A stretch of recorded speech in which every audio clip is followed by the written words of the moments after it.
전세 사기로 전국에서 수만 명이 피해를 봤습니다. 대구와 경북에서만 피해를 인정받은 사람이 1,000명에 이르고 지금도 주택이 밀집한 서울 강서구는 전세 사기, 깡통 전세 피해가 가장 전세 컸던 사기 곳입니다. 사건을 벌인 일당이 가로챈 부산의 한 전세 오피스텔 보증금은 세입자들이 집단으로 전세 보증금을 725억 돌려받지 원에 못해 달하고 경찰이 200명이 수사에 넘습니다. 착수했습니다. 전세 사기 피해자로 인정받기 위한 조건이 까다롭다는 지적에 정부가 특별법 수정을 30대 직장인 김 씨. 지난해 겪은 일은 돌이키고 싶지 않은 악몽과도 같습니다. 여보세요? 지혜야, 잘 지냈어? 왜 이렇게 연락이 안 됐어? 무슨 일 있었어? 민정아, 나 진짜 어쩌면 좋지? 아무래도 전세 사기 당한 것 같아. 뭐? 그게 무슨 말이야? 전세 사기? 정말? 어쩌다가? 진짜 어떻게 설명해야 될지 모르겠어. 내가 전세 계약을 맺었던 집, 그 집이 다른 사람에게 팔렸더라고. 나도 모르게 집주인이 바뀌었는데 집주인이 연락이 안 돼. 어떻게 하지? 올해 말에는 이사해야 되는데.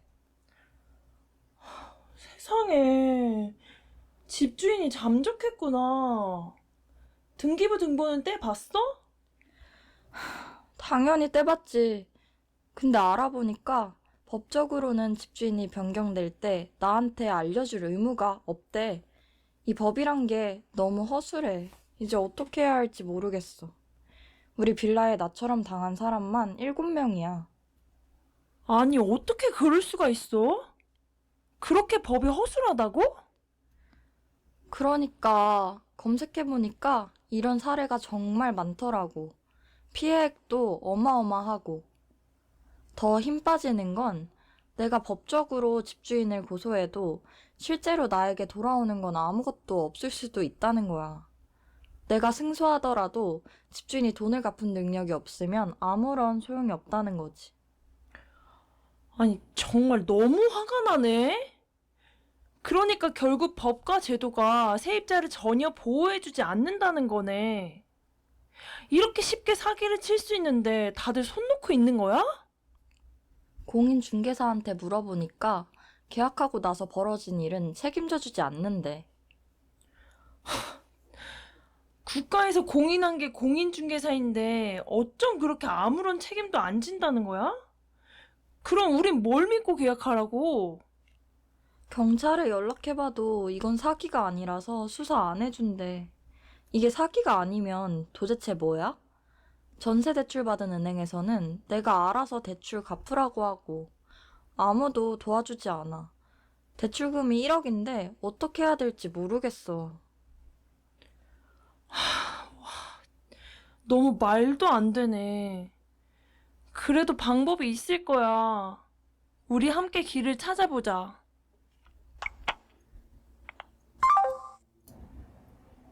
집을 지은 사람들이 자기가 지은 집에 들어가 살 것이며, 포도나무를 심은 사람들이 자기가 기른 나무의 열매를 먹을 것이다. 자기가 지은 집에 다른 사람이 들어가 살지 않을 것이며, 자기가 심은 것을 다른 사람이 먹지 않을 것이다. 나의 백성은 나무처럼 오래 살겠고, 그들이 수고하여 번 것을 오래오래 누릴 것이다. 그들은 헛되이 수고하지 않으며 그들이 낳은 자식은 재난을 당하지 않을 것이다. 그들은 주님께 복받은 자손이며 그들의 자손도 그들과 같이 복을 받을 것이다.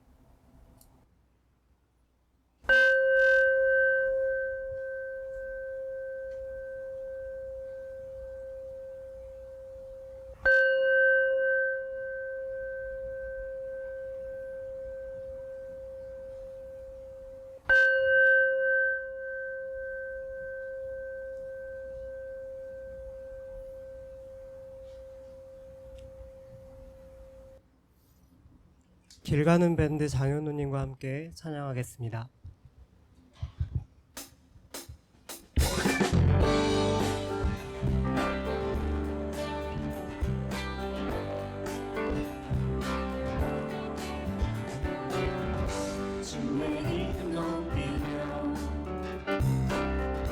주를 찬양하나이다. 나를 구하러 오신 주를 기뻐하나이다. 주의 이름 높이며 주를 찬양하나이다. 나를 구하러 오신 주를 기뻐하나이다. 하늘 영광 나를 위해 십자가를 지시고 주의 사랑을 무덤에서 일어나 하늘을 옮기셨네. 주의 이름 높이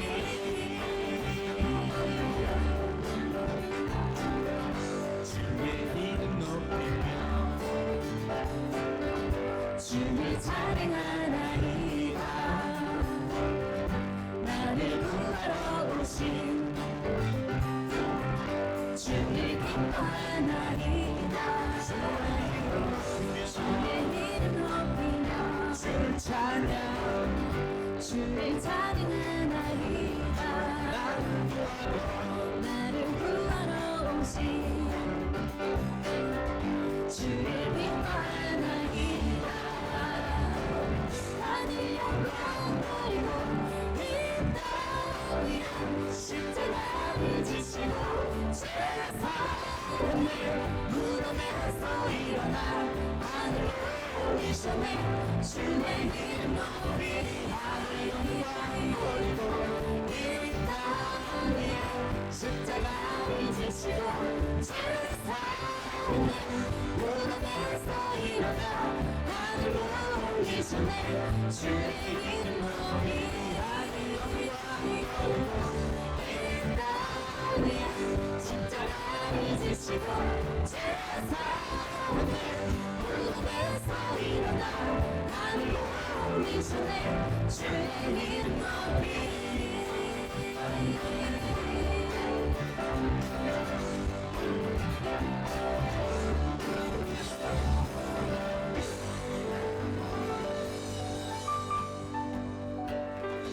예수 열방의 소망 예수 우리의 위로자 주는 온 땅의 영원한 소망 예수 어둠 속의 빛 예수 변함없는 진리 주는 온 땅의 빛이 되시네. 우리 위해 죽으시고 다시 사신 생명의 주 우리 위해 죽으시고 다시 사신 생명의 주 주님만이 소망이 변함없는 환상이라 주님만이 온 세상을 비추시네.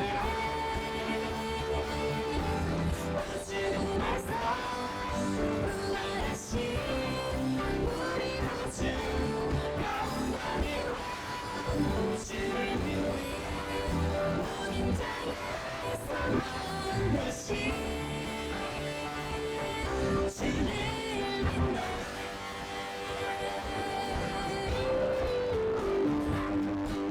예수 열방의 소망 예수 우리의 위로자 주는 온 땅의 영원한 소망 예수 어둠 속의 빛 예수 변함없는 진리 주는 온 땅의 빛이 되시네. 우리 위해 죽으시고 다시 사신 생명의 주 우리 위해 죽으시고 다시 사신 생명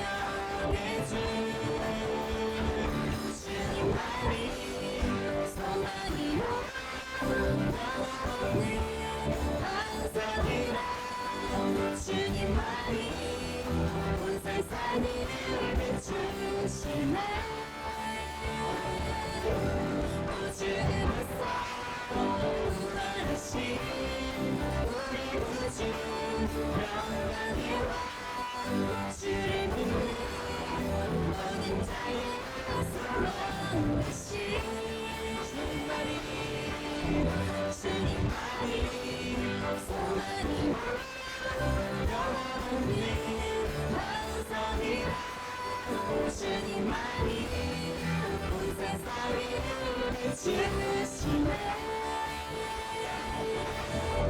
출근해서 구원하신 우리 구주 영원하게 주님의 모든 자에서 만드신 주님의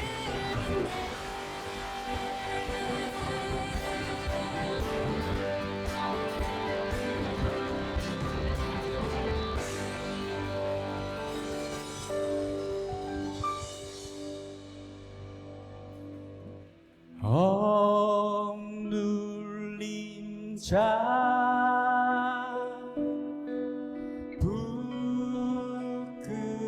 부끄러워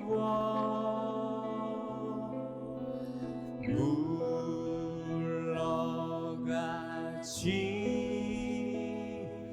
않고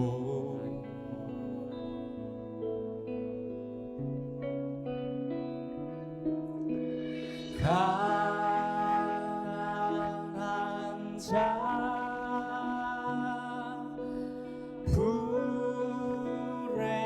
불행한 자 당신 이름을 노래하게 하소서 억눌린 자 억눌린 자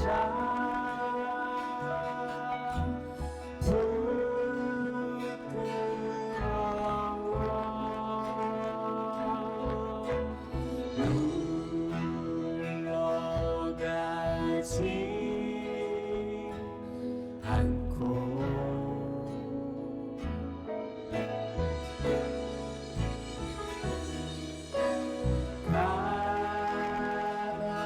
가난한 자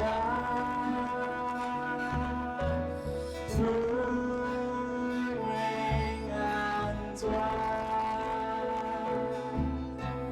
당신 이름을 기억하게 하소서 당신 이름을 노래하게 하소서 당신 이름을 기억하게 하소서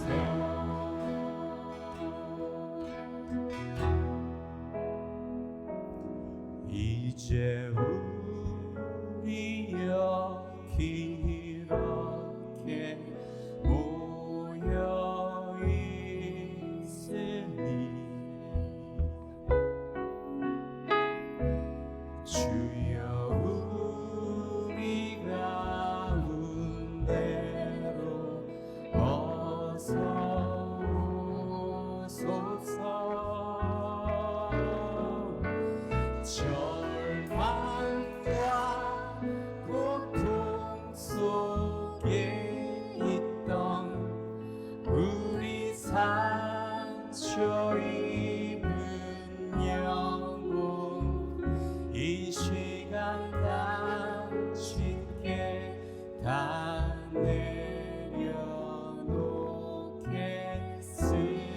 내려놓겠습니다 서로의 손길과 웃음과 위로를 통해 주여 당신이 함께 하심을 느끼니 이제 우리 어디든지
현장의 증언과 기도 시간입니다.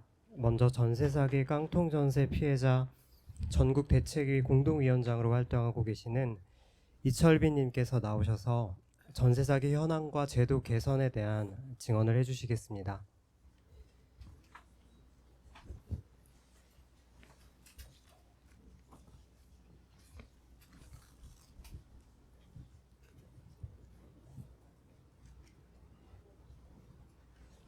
하나, 둘, 셋. 네. 네, 이렇게 좋은 날에 함께 모여주셔서 감사합니다. 저는 전세 사기 깡통 전세 피해자 전국대책위 공동위원장 이철빈이라고 합니다. 3년 전에 처음 전세 사기를 인지했고요. 그 다음에 지금까지 제 돈을 되찾고 그리고 이런 말도 안 되는 일이 더 이상 벌어지지 않도록 하기 위해서 활동을 이어오고 있습니다. 전세 사기를 그저 돈 좀 못 돌려받는 일, 그리고 좀 늦게 돌려받는 일 정도로 생각하시는 분들을 위해 문제를 잠깐 소개해드리고자 합니다. 전세 사기를 당한 피해자의 75%는 20대, 30대 청년입니다. 사회에 첫 발을 내딛는 시점에 전세 사기를 당하면 어떤 일이 벌어질까요? 돈을 잃은 것도 억울한데 은행은 거액의 전세 대출을 피해자에게 상환하라고 합니다. 분명 임대인이 돈을 돌려주지 않아서 대출을 못 갚는 것이지만 은행은 그건 모르겠고 임차인이 알아서 돈을 상환하라고 합니다. 뿐만 아니라 집에서 내쫓길 위험에 처합니다. 갑자기 내가 사는 집을 담보로 대출받은 임대인이 이자를 갚지 않았다면서 은행에서 경매를 개시했다는 안내장이 날아옵니다. 그리고 경매가 끝나는 대로 피해자는 거의 돈을 받지 못하고 그 집에서 쫓겨나게 됩니다. 이런 불안을 느끼며 무기력할 시간도 없습니다. 어느 날 갑자기 집에 전기가 끊겨서 인터넷이 안 되고 불이 안 켜질 수 있습니다. 임대인이 시설을 관리하지 않아서 건물에 물이 새고 전기와 수도가 끊기고 승강기 작동이 멈춰도 피해자는 할 수 있는 게 아무것도 없습니다. 지자체에 도와달라고 연락해도 사유재산에 대해서는 조치할 수가 없다는 말만 돌아올 뿐입니다. 전세 사기는 그저 금전적이고 물리적인 피해에만 그치지 않습니다. 이 상황에 충격받아서 말을 잃었다가 사기를 친 임대인에게 분노하다가 계약을 한 내 잘못인가 생각하면서 자책하고 무기력해지기도 합니다. 너무 불안하니까 술, 담배에 의존하고 공황장애와 불면증이 생겨 정신과 약을 처방받습니다. 관계적인 문제로 발전하기도 합니다. 신혼생활을 갓 시작한 젊은 부부가 전세 계약의 책임을 상대방에게 떠넘기면서 이혼하기도 하고요. 부주의하게 전세 계약을 한 사람과 결혼할 수 없다면서 파혼을 당하기도 합니다. 직장에서 연차를 계속 쓰고 일에 집중을 못한다면서 눈총을 받다가 퇴사하기도 하고 돈을 벌어야 한다면서 투잡 쓰리잡 그렇게 뛰어다니면서 몸을 혹사하다가 병을 얻기도 합니다. 그렇게라도 삶을 이어가면 다행인데 아무에게도 도움을 받지 못해서 쓸쓸하게 고립되어 죽음을 맞이하기도 합니다. 전세 사기로 인해 인생이 뒤틀린 피해자는 2025년 3월까지 공식적으로만 3만 명에 육박하고 돌아가신 분은 알려진 사례만 8분에 달합니다. 지난 몇 년간 우리 사회는 무엇을 했을까요? 최근에 어느 모임을 가거나 내 주변에도 보증금 못 돌려받은 사람이 있다라는 말 참 많이 듣습니다. 이제는 이 문제가 개인의 부주의가 아니라 국가의 정책 실패와 보증금을 마음대로 써왔던 우리 사회의 실패로 인해서 생긴 사회적 재난이라는 사실을 우리 모두 공감하고 있습니다. 하지만 2년 전에는 좀 더 꼼꼼히 알아보지 그랬냐. 전세 사기는 딱하지만 왜 굳이 내 세금을 들여서 도와줘야 하느냐. 라는 그런 말을 많이 들었습니다. 그러다가 피해자들이 연이어 사망하자 정치권에서는 부랴부랴 특별법을 만들었습니다. 하지만 전세 사기 특별법은 처음부터 피해자를 너무 엄격히 가려내서 사각지대가 많았고요. 피해자로 인정을 받더라도 별도 요건을 충족해야만 지원대책 이용이 가능했습니다. 최초에는 보증금 회수 방안이 부재한 대신에 피해자에게 빚으로 빚 돌려막아라, 빚으로 집 떠안아라 라는 그런 대책 일반도였습니다. 작년 11월에 특별법이 개정되어 LH에서 피해주택을 매입하겠다라고 했지만 지난 4개월 동안 1만 건의 매입 신청을 받았고 고작 300건 정도가 매입이 완료되었습니다. 너무 느리고 피해자에겐 너무 멉니다. 한계가 너무 많지만 그래도 피해자가 의지했던 전세사기 특별법은 5월 말에 종료될 뻔했습니다. 다행히 국회에서 개정 작업은 진행 중입니다. 하지만 며칠 전에 개정 논의하면서 특별법을 2년 연장하되 올해 5월 31일까지 계약한 세입자에 대해서만 피해자로 인정해주겠다라는 조건이 새로 생겼습니다. 전세사기 예방대책은 나아진 게 별로 없습니다. 그런데 정치권은 언제까지 국가가 전세사기를 책임져야 되냐, 민간에서 알아서 해라 라는 탁상공론 앞에 6월부터 전세사기를 당하면 그거는 개인의 부주의니까 알아서 해결하라고 합니다. 피해자들과 피해를 당할까봐 불안에 떠는 세입자들은 제도를 개선하지 못하는 국가에 분노합니다. 3만 명의 피해자가 나오고 죽는 사람이 생겨도 왜 우리 사회는 이 문제를 바꾸지 못할까요? 답은 너무 간단합니다. 전세 사기를 예방하고 세입자를 보호하려면 임대인과 공인중개사, 은행의 이익이 줄어들기 때문입니다. 부동산으로 돈벌이하던 한국 사회 질서에 우리는 의문을 제기해야 합니다. 이대로 살 수는 없지 않습니까? 전세 사기 대란을 이렇게 대충 넘어가면 장담컨대 5년 후, 10년 후에는 더 크고 악랄한 주거 불안이 다시 찾아올지 모릅니다. 교회와 그리스도인에게 간절히 요청합니다. 전세 사기 특별법 개정과 근본적인 대책 마련을 통해 벼랑 끝에 몰리는 세입자가 없도록 함께 연대해 주시기 바랍니다. 세입자와 집주인이 공평하게 계약하고 서로를 존중하며 살 수 있도록 함께 힘을 모아주시기 바랍니다. 세입자의 인생을 담보 잡아 돈벌이하는 이 사회가 변화될 수 있도록 기도해 주시기 바랍니다. 그리고 우리 곁에 같이 예배드리지만 차마 전세 사기 피해 사실을 말하지 못하는 교인이 우리 교회에 있을 수 있습니다. 그들을 사력 있게 살펴봐 주시고 안전히 이야기할 수 있는 환경을 만들어 주세요. 질책 대신 경청을, 동정 대신 연대를 부탁드립니다. 감사합니다. 이철빈님의 증언을 기억하며 우리 함께 하나님 앞에 탄원의 기도를 올립시다. 정의로우신 하나님, 전세 사기로 삶의 터전을 잃은 이들의 억울한 눈물을 주님 앞에 올려드립니다.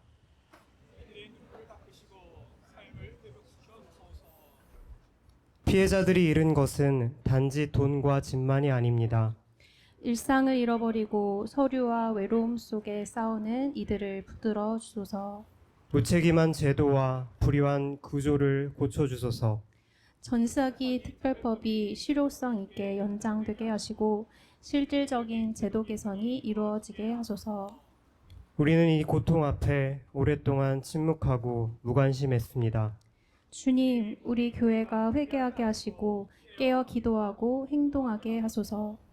약자의 편에 서는 교회, 정의를 위한 동반자가 되게 하소서. 오늘 우리의 작은 다짐과 연대가 제도를 바꾸고 정의를 세우는 씨앗이 되게 하소서. 이제 이어서 동작 아트하우스 전세 사기 피해자 대책위 위원장으로 수고하시는 강다영님께서 피해자들의 계속되는 삶과 미래에 대한 증언을 해주시겠습니다. 네, 안녕하세요. 소개받은 대로 동작구 아트하우스 전세사기 피해대책위원회 위원장 강다영입니다. 오늘 부활절 연합 예배에서 여러분께 전세사기 피해자의 목소리를 전하게 되어 영광이자 한편으로는 무거운 책임감을 느낍니다. 저는 오늘 전세사기 피해자의 계속되는 삶을 통해 우리가 어떤 공동체 회복을 해내가야 할지 조심스레 질문을 던져보고 싶습니다. 저는 이주인권 활동가로 서울에서 자취한 지 채 2년이 되지 않은 사회 초년생입니다. 원래 수원에서 서울로 왕복 4시간을 출퇴근하며 좀 개인의 삶을 잃고 지쳐가던 중 서울 직장 근처에 집을 얻기로 했습니다. 그러나 서울의 월세는 너무나 비쌌고 공공임대나 쉐어하우스 같은 대안주거는 너무나 부족해서 저의 현실적인 선택지가 될 수 없었습니다. 결국 중소기업 청년 전세대출이라는 정부의 청년 주거 정책을 통해 어렵게 작은 원룸을 계약했습니다. 저는 전재산 2천만 원과 대출 8천만 원을 더해 겨우 집을 얻었습니다. 하지만 올 1월 임대인의 갑작스러운 파산 통보로 모든 게 무너졌습니다. 알고 보니 제가 계약한 집은 이미 선순위 근저당과 다른 임차인 보증금으로 담보 가치가 전혀 없는 깡통 매물이었습니다. 당시 공인중개사였던 임대인의 딸 이모 씨는 이 사실을 숨기고 허위 정보를 제공해 저를 속였습니다. 피해자는 저를 포함해 76명, 돌려받지 못한 보증금은 66억 원에 달합니다. 전세 사기 피해 사실을 알게 된 순간 손이 떨리고 머리가 하얘졌습니다. 은행빚은 어떻게 갚지? 언제 집에서 쫓겨날까와 같은 온갖 걱정과 불안이 제 머릿속을 헤집었습니다. 그런데 여러분, 저는 보증금을 잃고 집에서 쫓겨날 위기에 처한 것도 괴로웠지만 저를 더 깊은 고통 속으로 밀어넣은 것은 바로 사회적 신뢰의 붕괴였습니다. 왜 이런 상황이 나에게 벌어진 걸까? 어디서부터 잘못된 선택을 한 걸까? 저도 모르게 스스로를 자책했습니다. 그런데 곱씹을수록 저는 이렇게 생각하게 됐습니다. 저는 국가가 공증한 공인중개사를 통해 계약을 했습니다. 정부가 청년 주거 정책이라며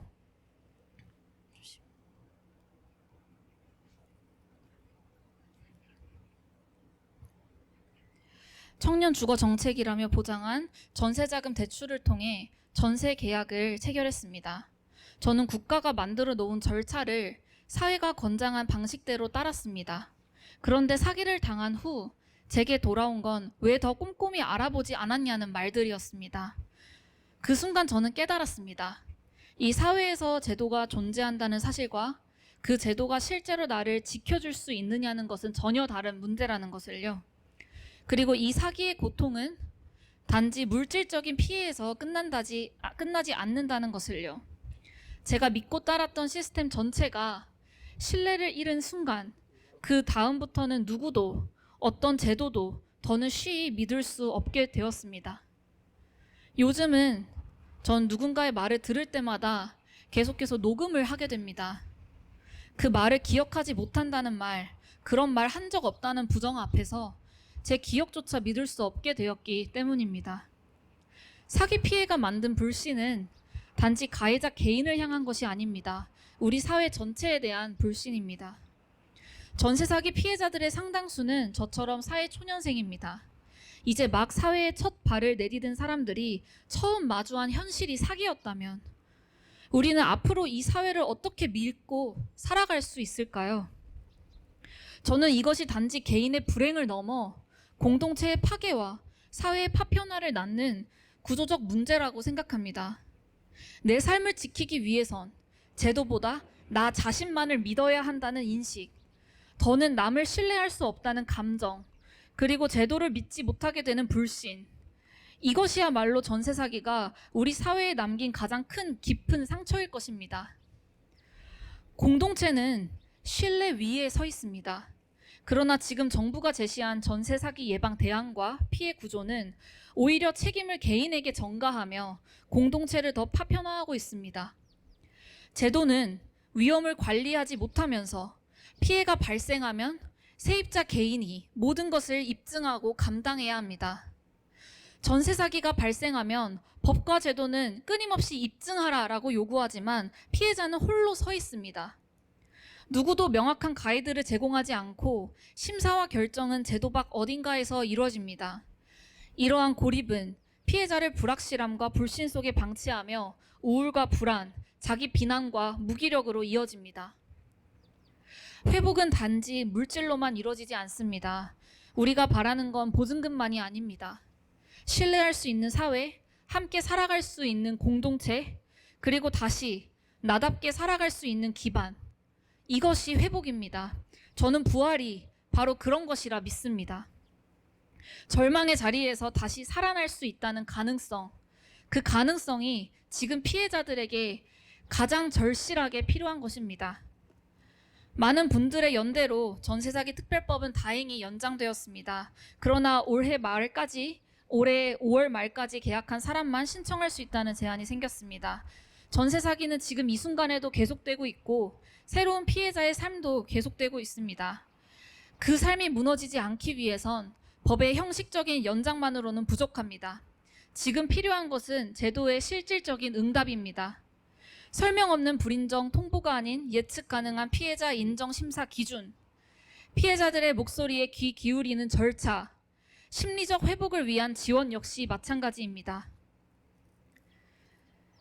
지금의 제도는 피해자를 입증해야 할 존재로만 봅니다. 하지만 제도의 실질적인 응답은 피해자를 회복되어야 할 존재로 바라보는 데서 시작되어야 합니다.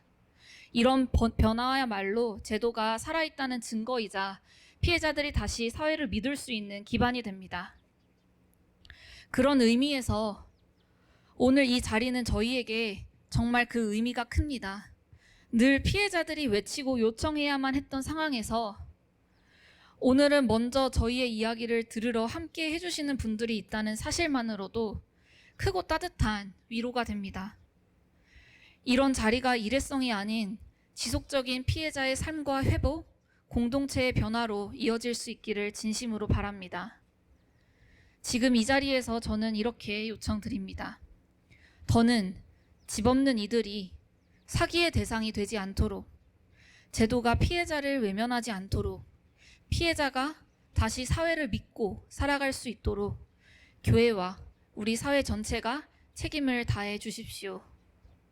피해자들의 계속되는 삶과 미래를 위해 우리 모두가 다시 손을 잡고 다시 함께 살아가는 공동체를 회복할 수 있기를 소망합니다. 감사합니다. 강다영님의 증언을 기억하며 우리 함께 하나님 앞에 탄원의 기도를 올립시다.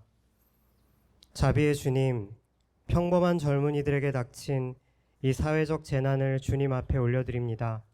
계약서 한 장에 갇혀버린 젊은이들의 꿈과 희망을 위로하여 주소서. 우리는 이 고통 앞에 오랫동안 침묵하고 무관심했습니다. 주거는 여유도 사치도 아닌 인간의 기본적 권리입니다. 약자의 편에 서는 교회, 정의를 위한 동반자가 되게 하소서. 우리 사회가 기본권을 지키기 위한 사회적 안전망을 충분히 갖춘 사회가 되게 하소서. 우리는 이 아픔을 너무 늦게 보았고 너무 오래 외면했습니다. 주님, 우리가 깨어 이웃의 고통에 응답하게 하소서. 왜 더 잘 알아보지 않았느냐는 책망의 말보다는 이 일은 너의 잘못이 아니다는 위로의 말로 용기와 힘을 북돋우게 하소서. 기도하고 나누고 말하며 함께 싸우는 교회가 되게 하소서. 다시 살아날 수 있도록 곁을 지키는 공동체가 되게 하소서. 이제 하나님의 말씀을 듣겠습니다. 오늘 우리에게 주신 하나님의 말씀은 요한복음 20장 11절에서 18절 말씀입니다. 함께 하나님의 말씀을 경청합시다. 그런데 마리아는 무덤 밖에 서서 울고 있었다. 울다가 몸을 굽혀서 무덤 속을 들여다보니 흰 옷을 입은 천사 둘이 앉아 있었다. 한 천사는 예수의 시신이 놓여있던 자리 머리맡에 있었고 다른 한 천사는 발치에 있었다. 천사들이 마리아에게 말하였다. 여자여, 왜 우느냐? 마리아가 대답하였다. 누가 우리 주님을 가져갔습니다. 어디에 두었는지 모르겠습니다. 이렇게 말하고 뒤로 돌아섰을 때에 그 마리아는 예수께서 계신 것을 보았지만 그가 예수이신 줄은 알지 못하였다. 예수께서 마리아에게 말씀하셨다. 여자여, 왜 울고 있느냐? 누구를 찾느냐? 마리아는 그가 동산지기인 줄 알고 여보세요. 당신이 그를 옮겨 놓았거든. 어디에다 두었는지를 내게 말해 주세요. 내가 그를 모셔가겠습니다. 하고 말하였다. 예수께서 마리아야 하고 부르셨다. 마리아가 돌아서서 히브리 말로 라부니 하고 불렀다. 그것은 선생님이라는 뜻이다. 예수께서 마리아에게 말씀하셨다. 내게 손을 대지 말아라. 내가 아직 아버지께로 올라가지 않았다. 이제 내 형제들에게로 가서 이르기를 내가 나의 아버지 곧 너희의 아버지 나의 하나님 곧 너희의 하나님께로 올라간다고 말하여라. 막달라 사람 마리아는 제자들에게 가서 자기가 주님을 보았다는 것과 주님께서 자기에게 이런 말씀을 하셨다는 것을 전하였다. 아멘. 기독연구원 느헤미야에서 가르치시는 김성희 목사님 나오셔서 이제 내 형제들에게로 가라라는 제목으로 말씀 증거하시겠습니다.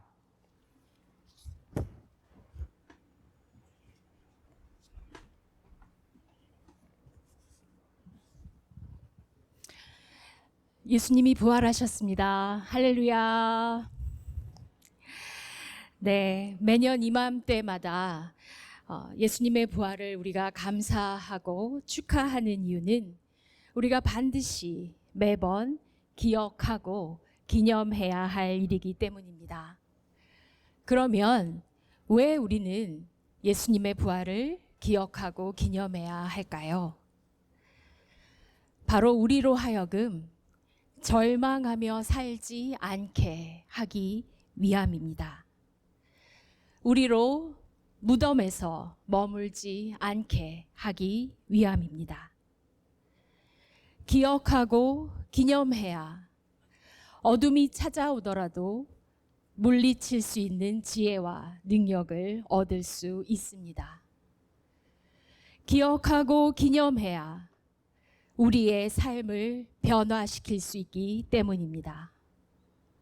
기억하고 기념해야 아픈 이들을 위로할 수 있고 사회적 재난과 불행을 방지할 수 있기 때문입니다.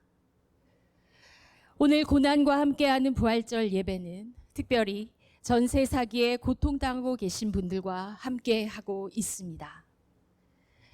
주제 말씀인 이사야서 65장 21절에서 23절은 하나님께서 바빌론 포로 생활의 서름을 경험하고 돌아오는 이스라엘 백성들에게 위로와 희망을 주는 말씀입니다. 자기 고향과 집을 떠나 외국에서 포로자로 낯선 자로 떠도는 삶을 살아왔던 사람들에게 하나님이 그 경험을 다 지켜보셨고 안타까워하셨고 이제부터는 빼앗겼던 자기 집에서 거주하고 자기가 수고한 열매들을 먹으며 살게 해 주시겠다고 약속하셨습니다. 자기의 것을 다른 사람이 빼앗아가지 않도록 해 주시겠다고 말씀하신 것입니다. 이러한 하나님의 약속이 특별히 집 문제로 고통당하고 있는 분들에게 허락하시는 하나님의 위로와 약속의 말씀이 되길 기원합니다. 초대교회에서 집은 하나님의 성전이었습니다.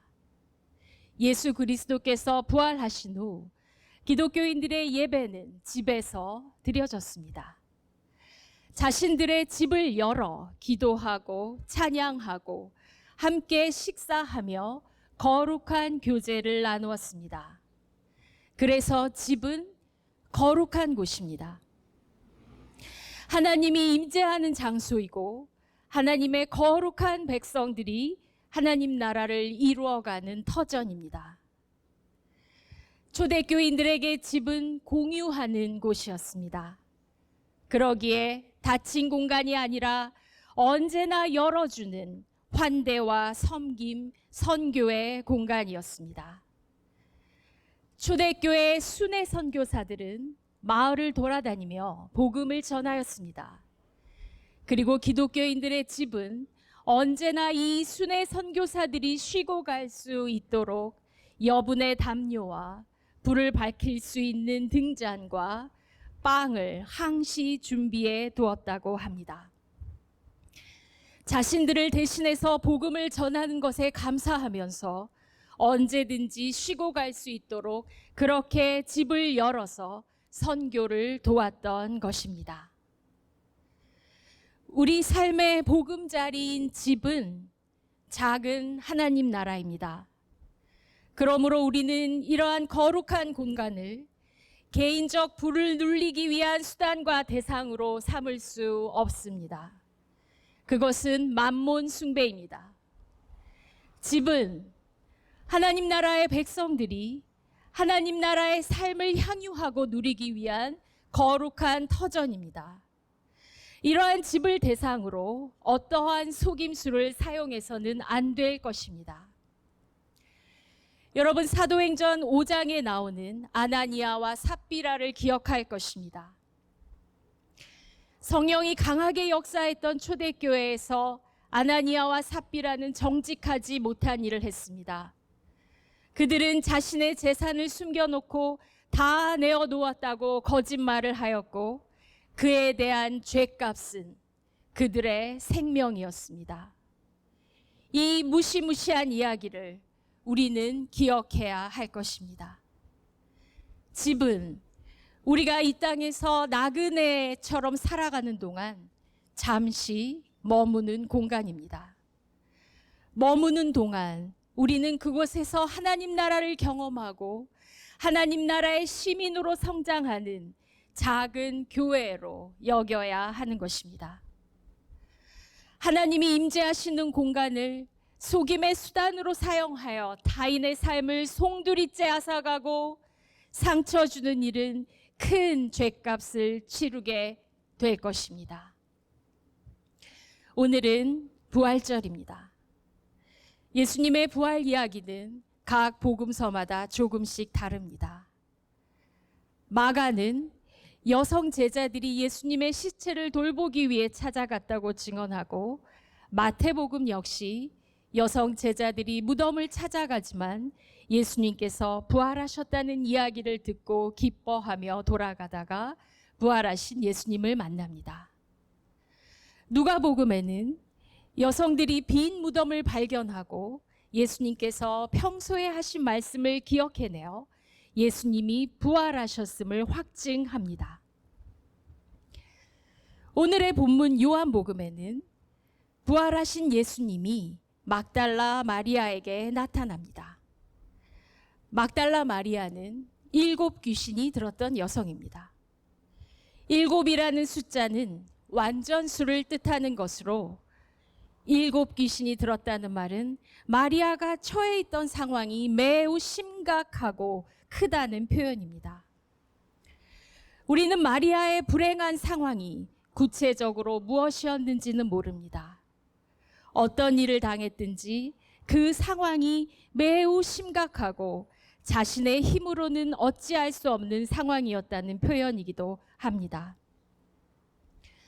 그러한 막달라 마리아를 예수님께서는 구원해내셨고, 마리아는 문제가 해결되어 기꺼이 예수님을 따르는 제자가 되었습니다. 극한 상황에서 자신에게 살 길을 마련해 준 예수님을 지극히 사랑했던 막달라 마리아에게 예수님을 잃어버린다는 것은 너무나 절망스러운 일이었습니다. 그래서 안식일이 지난 첫 시간에 사랑하는 예수님의 무덤으로 달려갔던 것입니다. 빈 무덤을 발견한 막달라 마리아는 누군가가 예수님의 시체를 훔쳐갔다고 생각했습니다. 그래서 어찌할 줄 몰라 울고 있는데 부활하신 예수님께서 마리아 곁에 서 계셨습니다. 우리가 울고 있을 때 예수님은 이미 우리 곁에 계신다는 것이죠. 그러나 마리아는 예수님을 알아보지 못했습니다. 예수님이 마리아야 라고 그녀의 이름을 불렀을 때 마리아는 예수님이 자신 곁에 서 계셨음을 발견하였습니다. 그리고 라부니, 선생님이라고 불렀죠. 마리아는 예수님을 붙잡으며 사랑하는 예수님 곁에만 머물려고 하였습니다. 그때 예수님은 말씀하셨습니다. 나를 붙들려고만 내 곁에만 있으려고 하지 마라. 이제는 네가 나의 형제들에게 가서 기쁜 소식을 전하라는 것입니다. 우리네 사회는 울 수밖에 없는 상황들을 많이 양산했습니다. 그냥 소박하게, 성실하게 작은 행복을 만들어가며 살아가고자 하는 사람들의 꿈을 짓밟고 절망의 무덤에서 주저앉게 만듭니다. 그러한 예들 중에 하나가 바로 전세 사기 사건입니다. 오늘 우리 부활기념 예배는 아무 잘못 없이 그냥 성실하게 꿈을 만들어가고 있었던 분들이 자신의 잘못이 아닌 사회적 재난으로 날벼락을 맞았던 그 아픔을 공감하며 함께하는 예배입니다. 왜냐하면 부활하신 예수님께서 가장 먼저 찾아가 주실 분들이기 때문입니다. 울고 있는 자들 옆에서 함께 울고 계시는 예수님. 예수님은 울고 있는 우리들 곁에 함께하고 있다고 말씀하십니다. 그리고 막달라 마리아에게 말씀하신 것처럼 우리로 하여금 형제 자매들에게로 찾아가라고 말씀하십니다. 우리 한국 기독교인들은 예수님 곁에만 머물러 있으려고 합니다. 예수님 곁에서 안식만 찾으려고 합니다. 그러나 예수님은 내 곁에만 머물지 말라고 형제들에게 가라고 말씀하십니다. 울고 있는 형제들에게, 절망하는 자매들에게 가서 그들이 다시 울지 않도록 일을 하라고 말씀하십니다. 예수님께서는 하나님 나라의 의를 위해 일하고 있을 우리들 옆에 함께 하신다고 말씀하시면서요. 우리는 부활하신 예수님을 믿고 우리의 형제 자매들에게로 나아가야 합니다. 그들에게 기쁜 소식을 전해야 합니다. 기쁜 소식은 부활하신 예수님께서 우리와 함께 하신다는 것입니다. 그래서 우리는 하나님 나라의 일들을 일구어 개척해 나갈 수 있다는 것입니다. 하나님 나라의 정의와 공의와 사랑과 평화가 울고 있는 모든 형제자매들 가운데 임할 수 있길, 그래서 그들의 울음이 기쁨으로 변화되는 날이 올 수 있길, 그 일을 위해 우리가 형제자매들에게로 찾아갈 수 있길, 문제의 해결을 위해 연대할 수 있길, 그리고 해결하길 주님의 이름으로 축원합니다. 아멘.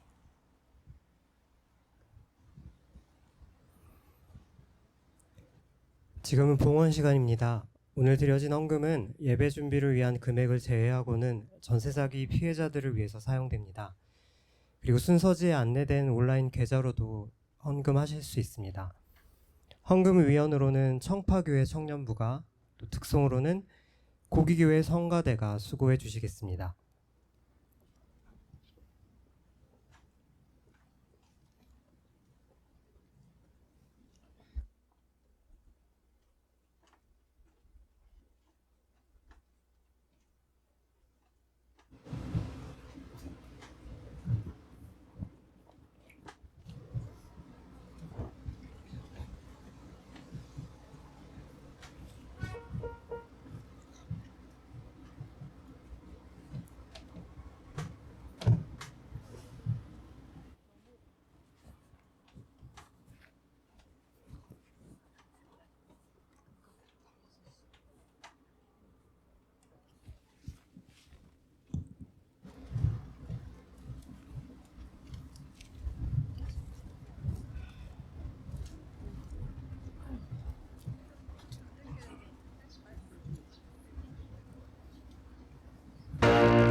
사랑의 주님, 주님 부활하신 후 마리아에게, 마음이 부서진 이들에게, 사회에서 밀려나 살 길이 막막했던 이들에게 가장 먼저 나타나셨습니다. 그들을 놀라게 하셨고 그들에게 기쁨과 살아갈 소망을 보이셨습니다. 여기 이 자리에 모인 우리도 그 경의와 소망에 참여하게 하소서. 억울하게 일상을 빼앗기고 인생의 전망이 가로막힌 전세 사기 피해자들에게 우리의 힘을 나누게 하시고 그들과 함께 부활의 기쁨을 누리게 하옵소서. 그들의 곤란이 우리 모두의 문제임을 잊지 않게 하소서. 우리가 드린 이 헌금이 작지만 뚜렷한 마중물이 되게 하소서. 예수님의 이름으로 기도합니다. 아멘. 이제 나를 기억하라 하신 주님의 말씀을 따라 그리스도의 몸과 피를 나누며 우리를 하나 되게 하신 주님의 은총을 누립시다. 이 식탁은 정의로운 식탁이되 모든 이들에게 열린 은총의 식탁입니다. 이 식탁에서는 집주인과 세입자가 한자리에 앉고 의인과 죄인이 어울려 함께 먹고 마시며 혐오와 차별이 없고 평화와 진리만이 가득합니다. 당신이 누구든 어떤 상태이든 관계없이 주님께서 당신을 초대하십니다. 오십시오. 와서 이 식탁을 누리십시다. 풍성한 상을 차려주신 주님께 감사하며 평화의 식탁으로 나아갑니다. 주님의 평화가 여러분과 함께 하시기를 빕니다. 우리 모두에게 함께 하시기를 빕니다. 마음을 드높이 주님께 듭니다. 우리 주 하나님께 감사드립시다. 마땅하고 옳은 일입니다. 자비로우신 하나님, 주님의 부활을 기념하고 감사하는 이날에 이 땅에 고난받는 이들과 특별히 전세 사기로 고통받는 이들과 함께 우리가 모여 교회를 이룹니다. 불안과 상실 속에서도 주님의 몸과 피를 나누며 우리가 결코 혼자가 아님을 기억합니다. 이 빵과 잔이 슬픔 속에 위로가 되게 하시고 문제의 해결과 제도 개선을 위한 여정에 작은 힘이 되게 하시며 우리 모두를 정의의 길로 이끄는 희망이 되게 하소서. 아멘.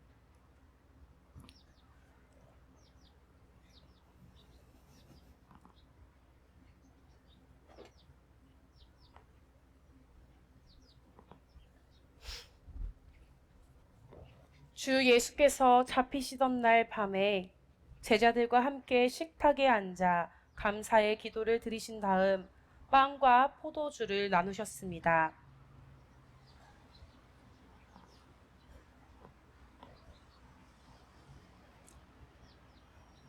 주님께서 빵을 떼어 제자들에게 주시며 말씀하시기를 이것은 내 몸입니다. 그대들을 위하여 드려지는 몸입니다. 이 일을 거듭 행하여 나를 기억하세요.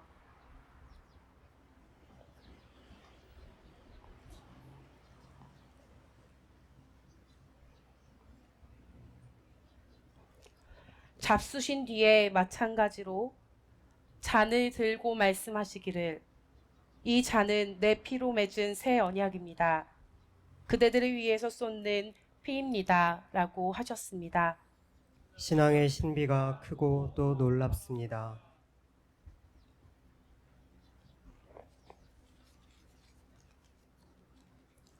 이제 우리 함께 식탁으로 손을 뻗어 성령의 임재를 기원합시다.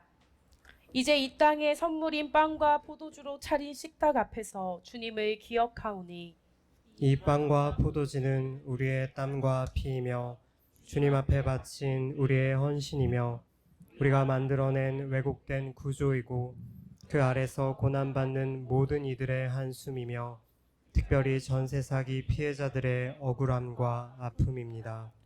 주님의 성령께서 이 빵과 포도주를 우리를 위한 생명의 빵과 구원의 잔이자 온 세상을 치유하는 주님의 몸과 피가 되게 하소서. 우리가 이를 먹고 마실 때 우리를 새롭게 하는 기쁨과 세상을 변화시키는 능력을 누리게 하소서. 아멘. 이제 빵을 떼고 잔을 나누면서 주님의 성찬에 참여합시다. 빵이 하나요 많은 우리가 한 몸이니 우리가 다 한 빵에 참여합니다. 주님을 기억하며 나는 우리의 떡과 잔 너와 내 맘이 지금 여기 서로 연결되어 하나로 아픔이 있는 곳이 세상의 중심 평화의 바람아 불어라 눈물이 있는 곳이 세상의 중심 생명새 흐르게 하리 주님을 기억하며 나는 우리의 떡과 잔 너와 내 맘이 지금 여기 서로 연결되어 하나로 아픔이 있는 곳이 세상의 중심 평화의 바람아 불어라 눈물이 있는 곳이 무대 오른쪽과 왼쪽을 기준으로 총 5군데의 성찬위원들이 배치되어 있습니다. 가운데로 나오셔서 가까운 성찬위원들을 향해 가서 성찬에 참여하시기 바랍니다. 기억하며 나는 우리의 떡과 잔 너와 내 맘이 지금 여기 서로 연결되어 하나로 아픔이 있는 곳이 세상의 중심 평화의 바람아 불어라 눈물이 있는 곳이 세상의 중심 생명새 흐르게 하리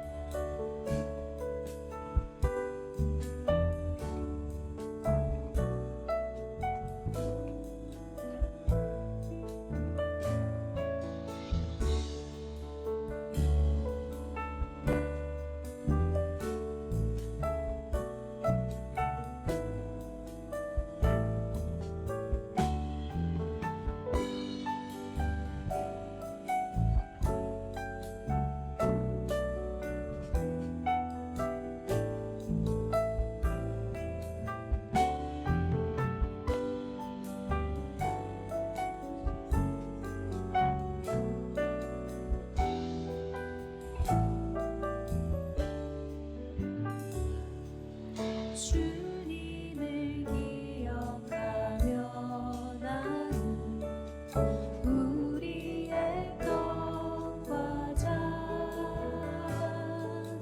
너와 내 맘이 지금 여기 서로 연결되어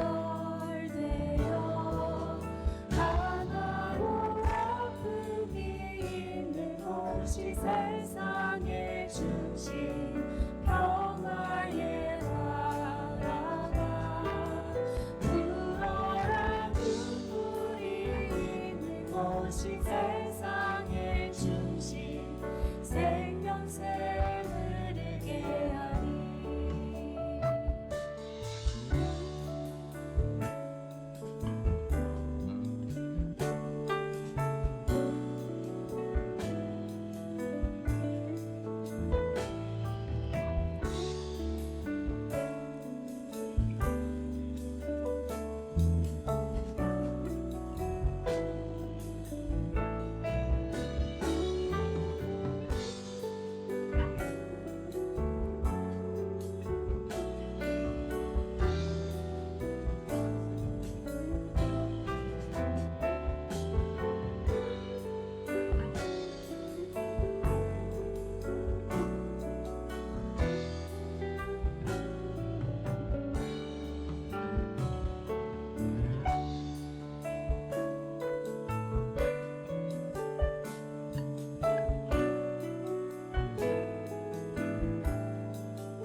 주님을 기억하며 성찬을 받지 못하신 분이 계시다면 손을 들어 표시해 주시기 바랍니다.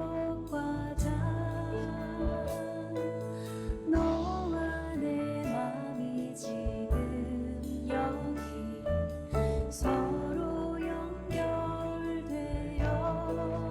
하나로 아픔이 있는 곳이 세상의 중심 평화의 바람아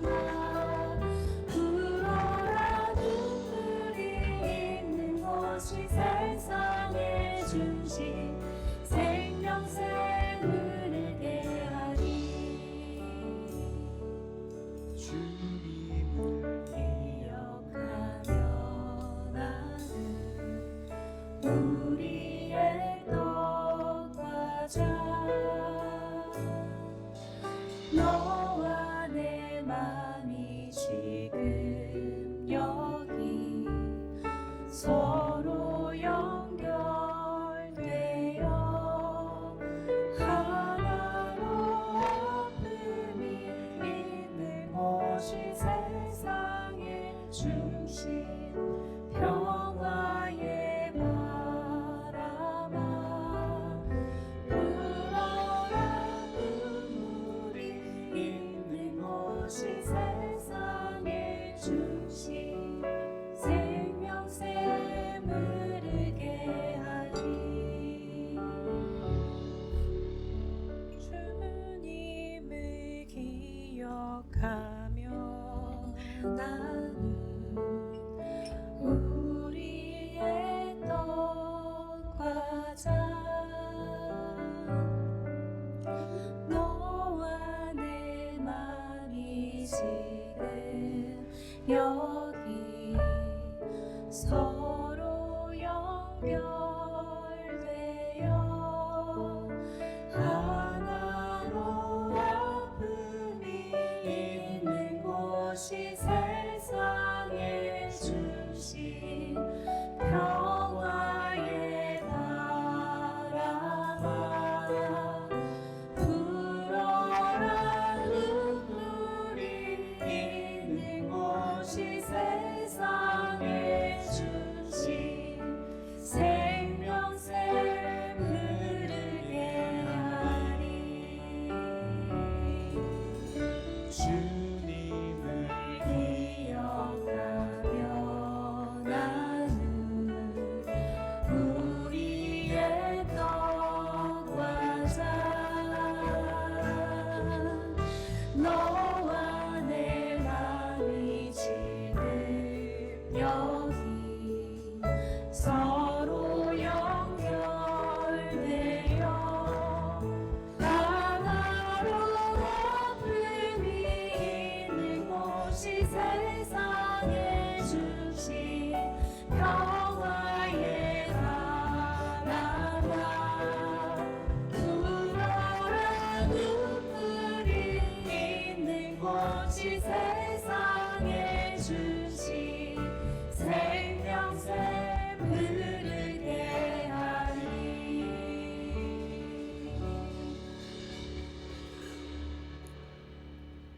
풍성한 은총의 식탁에 감사합니다.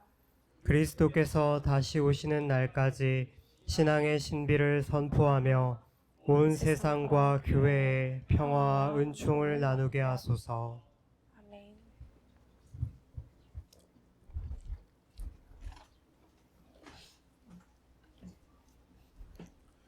네, 안녕하세요. 저는 2025 권한받는 이들과 함께하는 부활절 연합예배 사무국장 송지훈이라고 합니다. 이번 예배에 참여해 주신 여러분들께 감사드립니다. 그리고 오늘 예배를 섬겨주신 분들께도 감사를 드립니다. 순서 맡아주신 분들, 특별히 예배 자리에 함께해 주신 전세사기 피해자분들께도 감사를 드립니다. 오늘 함께해 주신 헌금 중 예배 준비에 필요한 경비를 제외한 금액은 전세사기 피해자들을 돕기 위해 잘 사용하도록 하겠습니다. 그리고 전세사기 특별법 연장과 문제 해결을 촉구하는 서명을 그 예배 뒤편에서 계속 받고 있습니다. 아직 하지 못하신 분들은 참여해 주시면 감사하겠습니다. 2025 고난받는 이들과 함께하는 성탄절 연합예배는 12월 25일에 드려집니다. 그때도 많은 분들과 함께해 주시기를 기다리겠습니다. 감사합니다. 함께 파송의 노래를 부르고 공동 축도로 예배를 마무리하겠습니다.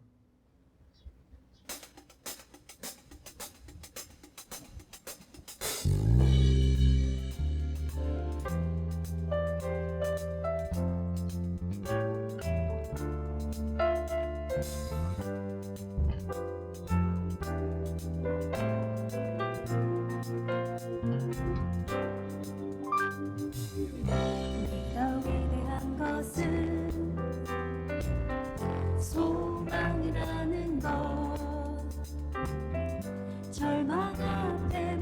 멀어지더라도 내일을 아는 것 우리가 위대한 것은 소망을 아는 것 모든 것이 잃어버려도 약속을 믿는 것 어두운 날 보이지 않아도 우리가 걸어갈 수 있는 것 소망을 품는 것 어두운 날 두렵지 않아요 우리가 꿈꾸는 세상은요 이미 시작됐어요 어두운 날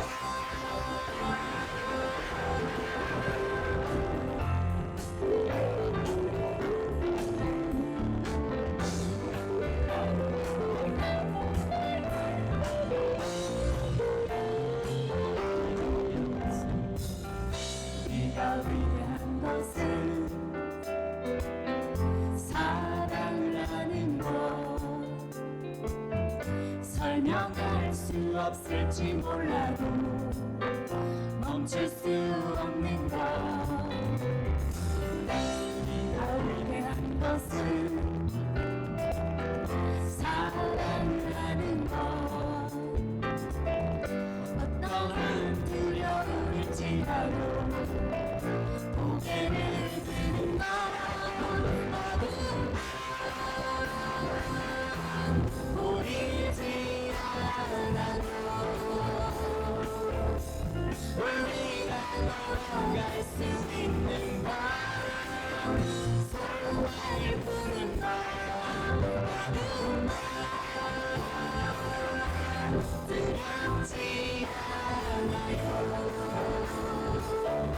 우리가 꿈꾸는 세상은요 이미 시작됐어요 어두운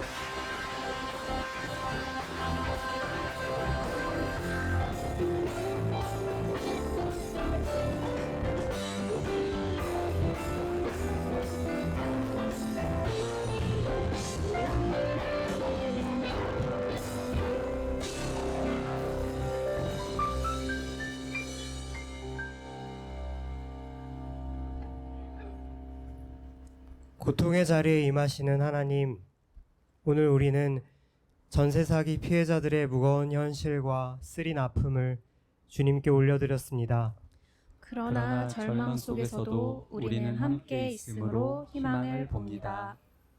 이제 주님의 부르심을 따라 불의에 맞서고 고통받는 이들과 연대하며 정의와 자비의 길을 함께 걷게 하소서. 가능하신 분들은 옆에 분과 손을 잡거나 손을 뻗어 함께 축복하며 기도합시다. 주 예수 그리스도의 위로와 하나님의 정의, 성령의 사귐과 동행이 우리 모두와 함께 하시길 빕니다. 아멘.